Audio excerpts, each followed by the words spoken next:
Bonjour, ça va? Oui, ça va. À qui ai-je l'honneur? Je suis en direct. Oui, je le sais, je regarde ton live. J'appelle de Paris. À qui ai-je l'honneur? Ninetta. Ok, vous êtes musulmane chrétienne? Alors, je suis née chrétienne, mais je ne crois pas vraiment que Jésus est Dieu. Ok. Mais j'avais une ou deux questions à poser. Allons-y, bismillah. Allons-y. Alors, je voulais savoir à quoi ça sert la conversion. Ah, ça c'est une très bonne question. À quoi ça sert la conversion? C'est de passer, c'est-à-dire que de quitter dans les bras de Satan pour venir vers le Seigneur Dieu. Tiens, il faut répondre ça là. Je vais mieux expliquer. Quand vous n'êtes pas converti musulmane, parce que dans l'islam, nous disons qu'il y a deux voies. Il y a la voie du diable et il y a la voie de l'éternel Dieu. Donc, tous ceux qui désobéissent à Dieu sont dans la voie du diable. Et quand tu obéis à Allah, tu désobéis maintenant au shaitan. Donc, en se convertissant, c'est comme si tu nais de nouveau. Tu es en train de renaître.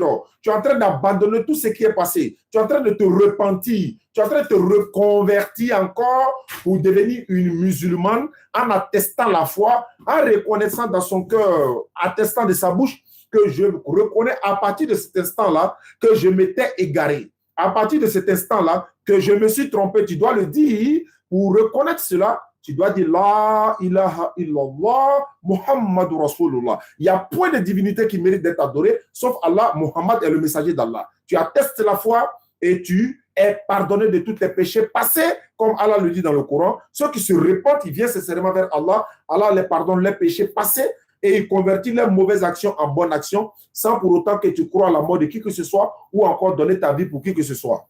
Voilà un peu la reconversion. C'est une nouvelle vie, c'est une nouvelle naissance, c'est une repentance, si je peux le dire. Voilà. En fait, je peux m'expliquer 2 secondes. En fait, moi, je suis née chrétienne et j'ai jamais pensé que Jésus était Dieu parce que j'ai lu un peu les textes. Mais j'ai jamais pensé qu'il fallait se reconvertir parce que pour moi, ce serait changer de religion. Dieu n'a pas de religion. Il n'y en a qu'une. Je crois en l'évangile, je crois au Coran, je crois en la Torah. Et en fait, il nous a descendu toutes ces révélations-là. Donc, je vois pas. Je pense qu'on a tous des mauvaises interprétations, peut-être. Ou peut-être que ceux qui pensent que Jésus est Dieu, c'est peut-être une mauvaise interprétation, mais je pense pas qu'ils ont faux dans les écrits. Donc, c'est pour ça que reconvertir, pour moi, ce serait changer de religion, alors que Dieu n'a qu'une seule religion. Tu vois ce que je veux dire? D'accord, se reconvertir parce que quand tu penses qu'il y a une seule religion, cette religion auquel tu crois qu'il y a une seule religion, comment elle s'appelle? La religion auquel tu dis qu'il y a une seule religion, comment l'appelle-t-on?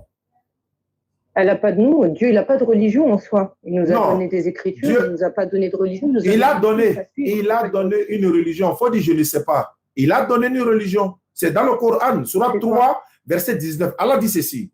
Certes, la religion qui est acceptée d'Allah, c'est l'islam. Surat 3, verset 19.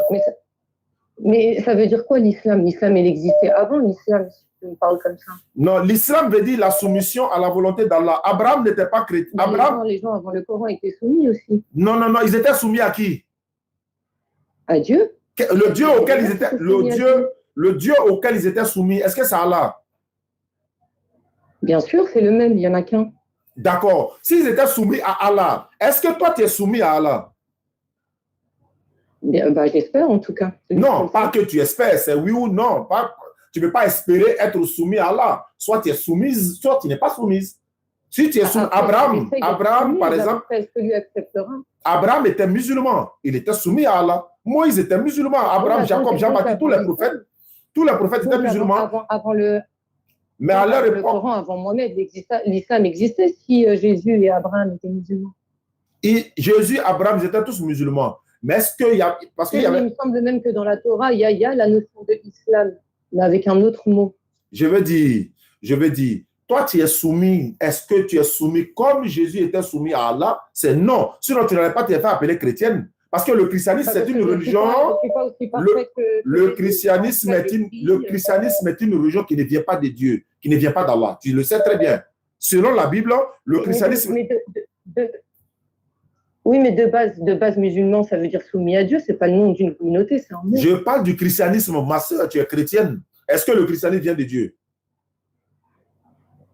Comment on appelle ça? Non. Mais je peux me dire chrétienne parce que j'estime avoir suivi Jésus. Est-ce que le christianisme est une religion donnée par Dieu? C'est une simple question. L'évangile, oui. Je ne parle pas du livre. Je ne parle pas du livre. Le livre, c'est l'évangile. Je ne parle pas du christianisme à ne pas confondre avec l'évangile. L'évangile, c'est la bonne nouvelle, si je peux le dire ainsi. Je parle de la religion. Dieu n'a pas de religion, mais il a donné une religion. J'ai bien conscience que le christianisme, c'est un mot que l'humain a créé pour nous. C'est l'humain qui a créé ce mot-là. C'est vrai que dans les évangiles, etc., il n'y a pas la notion de christianisme. Donc, c'est pour te dire, la Bible nous dit d'où vient. La Bible nous dit. Le Coran, il n'est jamais dit. Musulman dans le Coran, il n'est jamais dit comme un nom d'une communauté. Il est dit comme un mot. Et non, comme un mot, c'est un mot, ça veut dire quelque chose. C'est écrit dans le Coran, Surat 42, 9. Allah dit, Surat 42, 13, il dit, Allah vous a légiféré en matière de religion ce qu'il avait enjoint à Noé, à Abraham, à Moïse, à Jésus, à Mohammed sallallahu alayhi wa sallam, établissez la religion. Il n'a pas dit les religions. Il dit établissez la religion et n'en faites pas. Donc, il n'y en a qu'une et elle existait avant Mohamed. C'est ça que je veux dire. Avant le prophète Mohamed, elle existait. Mais personne n'a nié que l'islam n'existait pas avant le prophète. Dans le Coran, le prophète a trouvé l'islam. C'est lui qui a parachevé l'islam. Je parle de toi, ma soeur. Je parle de toi, ma soeur. Tu es chrétienne aujourd'hui, tu n'es pas musulmane. On est d'accord? Peu importe comment on m'appelle. C'est pas peu importe. En islam, c'est pas le désordre. C'est pas peu importe. C'est bien ordonné. Tu n'es pas musulmane, tu es chrétienne. Je ne suis pas musulmane de nom de communauté, mais je suis musulmane en nom, parce que ça veut dire soumis à Dieu. D'accord. Le Dieu auquel tu es soumise, comment il s'appelle? Il a plusieurs noms, on peut l'appeler comme on veut, ça n'a pas d'importance. Ça, c'est qui t'a dit ça? Tu prends cet enseignement-là d'où? Dans tous les livres, il a appelé un peu différemment. Donne-moi dans le Coran, comment il dit il s'appelle dans le Coran? Dans le Coran, il a dit comment il s'appelle? Oui, mais Dieu, il n'a pas descendu que le Coran, il a descendu plusieurs livres. Je parle du Coran, je suis musulman. Tu dis que tu es musulman. Le musulman, là, son livre de foi, d'abord, c'est le Coran. Tu dis que tu es musulman. C'est le dernier, mais ce n'est pas le premier. Non, tu as dit que tu es musulman. Donc, alors, sur la base de notre livre de foi. Notre livre de foi, c'est le Coran. Allah a dit quoi? Comment il s'appelle dans le Coran? Comment il a dit? Mais on est qui, nous, en tant qu'humains, pour s'approprier un livre de foi? J'ai dit, tu as dit, ou bien, attends, ma soeur, tu es musulman ou tu ne l'es pas? Oui, de mots, oui, mais pas de nom. Je ne suis pas le nom de Donc, tu n'es pas musulman. Parce qu'on n'est pas musulman de mots ou de nom. On est musulman dans tout. Dans la pratique, dans le nom, dans l'application, tout. On n'est pas à moitié musulman. Il n'y a pas à moitié musulman. Un pied dedans, un pied dehors, c'est dehors. Voilà, il n'y a pas ça ici. En islam, ce n'est pas le désordre, en fait. Parce que je suis en train de parler comme si c'était une religion où chacun invente ce qu'il veut. Non, c'est des noms. Ça n'existe pas ici. On est musulman ou on ne l'est pas. Le musulman, on est près de 2 milliards dans le monde. Ça nous suffit largement. Mais on en met encore 7. Mais il n'y a pas de désordre dans l'islam. Allah dit, c'est moi Allah. Point de divinité à part Allah. Adore-moi, accomplis la salat pour te souvenir de moi. Et il a dit qu'il s'appelle Allah. Comment tu veux lui donner un autre nom en dehors de ce que lui il a dit? Ça veut dire quoi? Ce n'est pas à toi d'inventer quelque chose pour introduire dans l'islam. L'islam n'appartient à personne, ça appartient à Allah. C'est Allah qui nous demande comment il faut prier. C'est à lui de nous dire comment il faut l'adorer. Ce n'est pas à toi ou à qui que ce soit de venir inventer une manière ou une appellation pour introduire dans l'islam. Ça, c'est le désordre. Ça n'existe pas. Ça ne marche pas chez nous ici. On prie de la même langue, de la même manière. C'est ordonné. Tu ne dois pas te lever un matin pour dire, ben voilà, c'est un nom. Non. Le désordre ne marche pas ici à l'islam, ma soeur. L'islam, là, c'est tellement ordonné, tellement propre qu'on n'a pas besoin de tous ces inventions-là. Ailleurs, ça peut arriver. Voilà pourquoi le frère est en train de demander tout à l'heure, pourquoi prions-nous en arabe? Oui, mais parce qu'on est ordonné. Parce qu'on t'a dit que chacun veut se lever, il prie comme il veut. Chacun doit se lever, il s'oriente comme il veut. Chacun doit se lever, il va chanter, danser, et puis courir gauche à droite. Ça n'existe pas en islam. Si tu ne parles pas l'arabe, tu ne peux pas prier, ça veut dire? Mais si tu ne parles pas l'arabe, tu as prié à quel livre, quel document? Je répète encore, ma soeur, ce n'est pas désordonné. L'islam n'est pas désordonné. C'est une orientation. Nous devons prier en arabe. Nous devons prier en arabe. Notre livre de foi, c'est le Coran. Avant le prophète Mohamed, toutes les prières qui ont été faites n'ont pas été acceptées? Vous étiez là avant le prophète? Est-ce que tu étais là avant le prophète? Est-ce que tu étais là avant le prophète? Mais c'est une question. Je te réponds maintenant pour dire, le prophète est le dernier des prophètes envoyés à l'humanité tout entière. Nous sommes à l'époque du prophète sallallahu alayhi wa sallam. Si nous étions à l'époque de Jésus, on allait prier dans quelle langue? S'il te plaît, réponds-moi. Ça dépend dans quel pays je suis. Je vais pas prier. C'est pas question de pays. Si nous étions à l'époque de Jésus et que c'est Jésus qui était le guide de son époque, on va prier dans quelle langue au temps de Jésus? On allait prier dans quelle langue? Par exemple, si Jésus il a prêché à Jérusalem et que moi je suis en Chine, par exemple, et qu'un de ses apôtres, j'ai reçu le message et j'habite en Chine, j'ai réussi à recevoir le message de la Chine, je vais prier en chinois, je ne vais pas prier dans une langue que je connais. Très bien, je te retourne la même question. Je te retourne la même question, tu vas comprendre tout de suite. Les musulmans chinois prient dans quelle langue?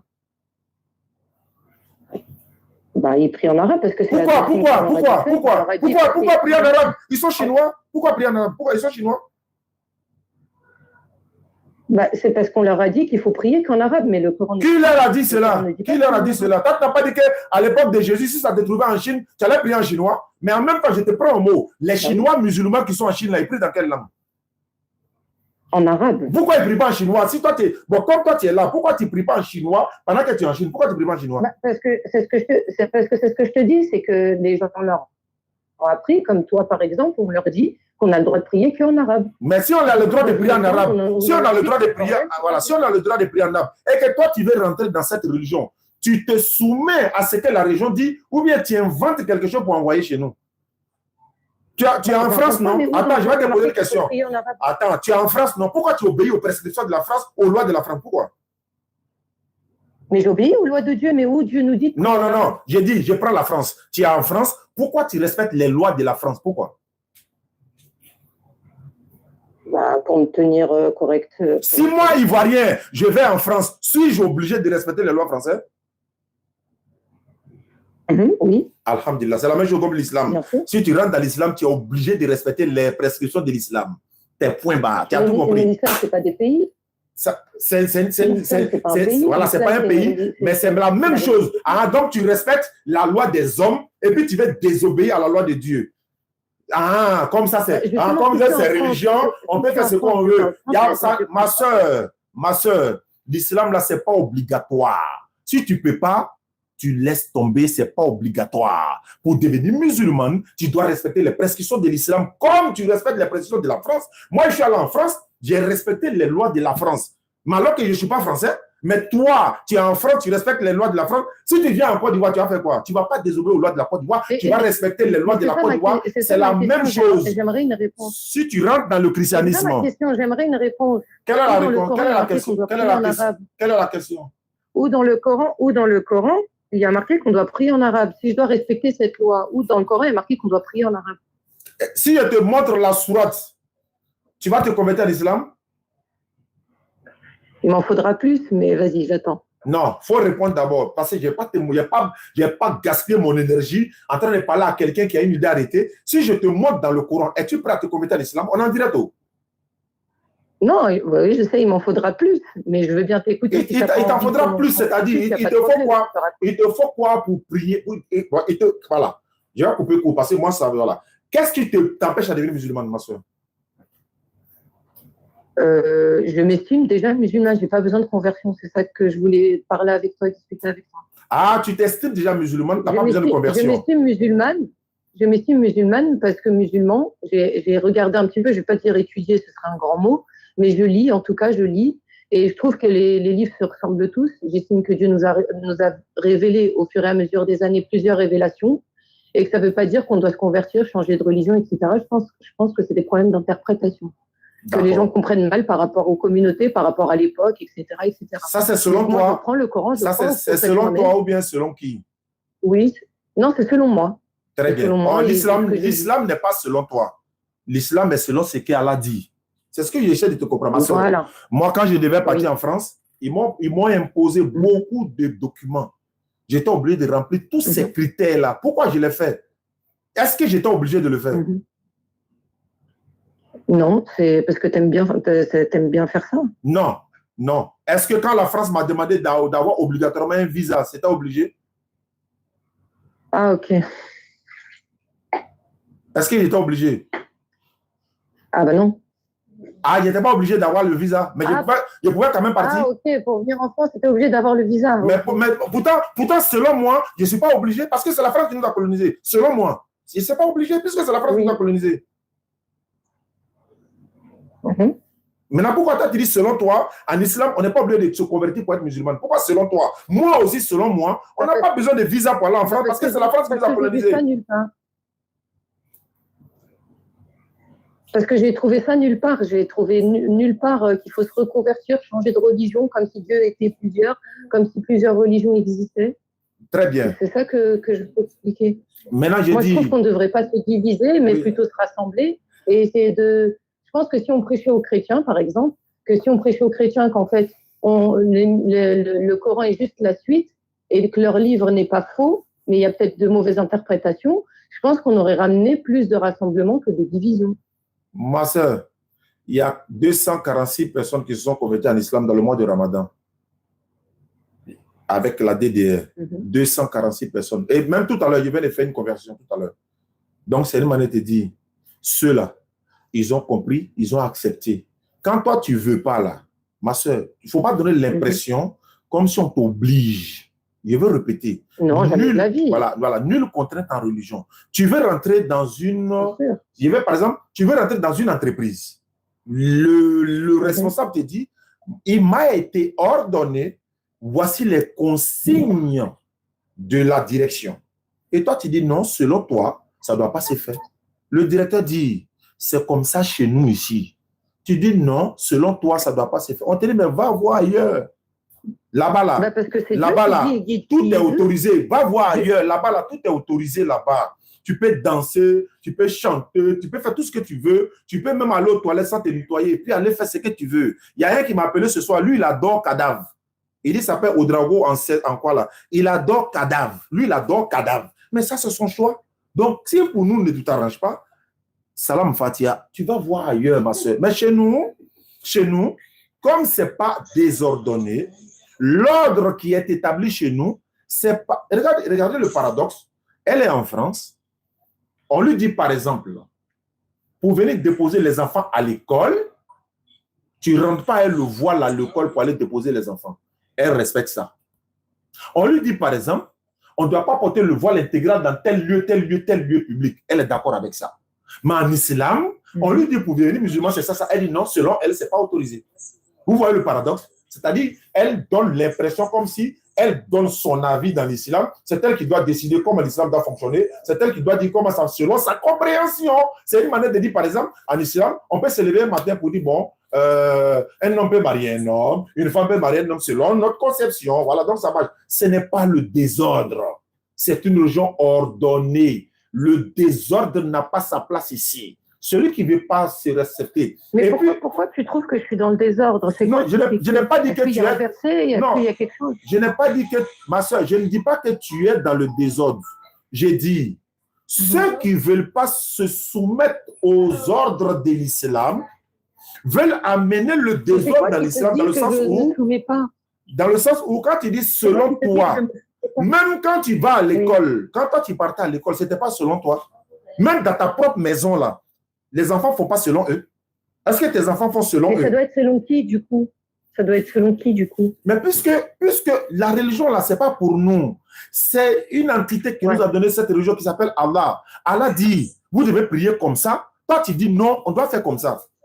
Est-ce que tu t'es auto-créé? C'est comme le médecin te dit, le médicament, voici comment il faut le consommer. C'est pour ça que j'attends le verset où on doit prier en arabe.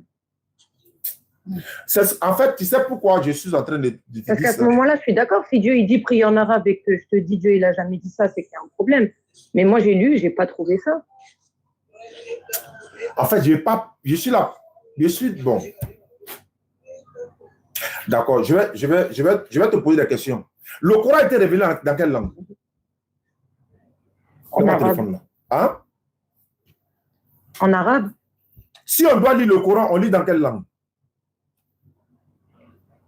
Moi, je le lis en français. Et, il n'a pas dit toi.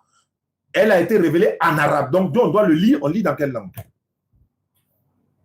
Ça dépend de quel pays. Il y a des traductions. Tu vois maintenant. Toi, mais tu dis que ça a été révélé en arabe, non? Bon, quelque chose qui est révélé en arabe, on lit dans quelle langue? Mais ça veut dire que je ne peux pas lire le Coran si je ne suis pas arabe. Ça veut dire que Dieu, il est arabe. Attends, tu es française ou bien tu es née... Attends, je viens. Tu as appris le français, non? Oui. Tu as appris là, ça veut faire quoi? Le but d'apprendre là, ça veut faire quoi? Bah, parler. Le but d'apprendre l'arabe là, ça veut faire quoi pour nous? Le but d'apprendre là, ça veut faire quoi? Ah, le but d'apprendre? Moi, je n'ai pas forcément de but à apprendre à parler l'arabe. Non, il dit pour nous musulmans, je ne parle pas de toi. Pour nous musulmans, le but d'apprendre le Coran en arabe, là, c'est pour pouvoir prier avec. Comme le Coran a été révélé en arabe, nous l'apprenons en arabe pour lire, pour prier en arabe. Regarde par exemple, ma soeur, dans le texte, il y a des mots qui peuvent être utilisés. Et puis la traduction, toi tu lis la traduction en fait. Tu dis je lis en français. En fait, tu es en train de lire une traduction, la traduction. Tu ne lis pas le Coran, mais tu lis la traduction du Coran. Ce que je suis en train de lire avec toi tout à l'heure, le surat qu'on va donner, c'est la traduction du Coran qu'on est en train de lire. Mais le Coran a été révélé en arabe. On est d'accord? L'évangile, là, ça n'a pas été révélé en arabe. Donc, l'évangile, tu vas lire l'évangile dans quelle langue? La traduction, tu vas le lire en français. La Torah n'a pas été révélée en arabe. Voilà. Donc, c'est pour dire que lorsque Allah nous ordonne de lire le Coran, il dit lisez du Coran ce que vous pouvez. Donc, quand on lit le Coran, le Jibril, l'ange Gabriel, il est venu révéler le Coran à Mohammed dans sa langue qu'il comprend. Allah dit dans le Coran, les gens disent, si par exemple Allah avait révélé le Coran dans une autre langue, autre que l'arabe, ceux qui ont me cru là, ils vont dire, comment ça?